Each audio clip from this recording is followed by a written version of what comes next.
নমস্কার বন্ধুরা, আজ আমি বানাবো পোস্ত চিংড়ি। প্রথমে চিংড়ি মাছটাকে নুন হলুদ দিয়ে নেব।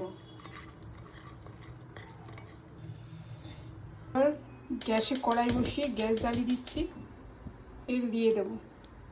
তেল গরম হয়ে গেছে, এবার চিংড়ি মাছগুলো ভেজে নেব।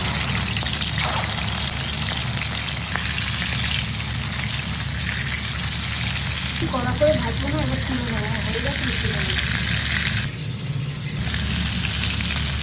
চিংড়ি মাছ ভাজার তেল একটু দিয়ে দেবো কালো জিরে, কাঁচা লঙ্কা, পেঁয়াজ কেটে নেব। আমি পোস্তটা বেটে নেবো। চার চামচ পোস্ত দিয়েছি আর দুটো কাঁচা লঙ্কা দিয়ে দিলাম। জল দিয়ে বেটে নেবো।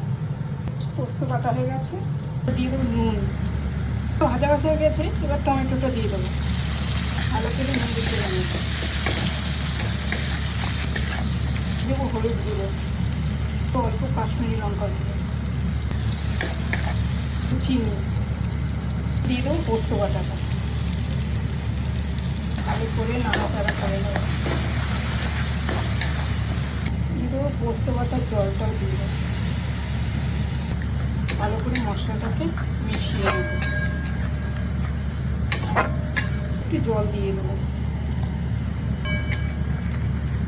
পোস্তটা ফুটে উঠেছে, আমি ভেজে রাখা চিংড়ি মাছগুলো দিয়ে দেবো। ভালো করে মশলার সাথে মিশিয়ে নেব। ঢাকা দিয়ে দেবো। পোস্ত চিংড়ি হয়ে গেছে, এবার আমি উঠিয়ে নেব।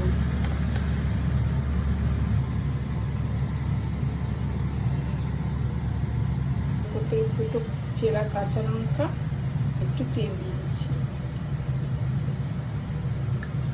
পোস্ত চিংড়ি আমার হয়ে গেছে। এই রেসিপিটা যদি আপনাদের ভালো লেগে থাকে অবশ্যই লাইক করবেন, কমেন্ট করবেন এবং সাবস্ক্রাইব করে দেবেন। নমস্কার।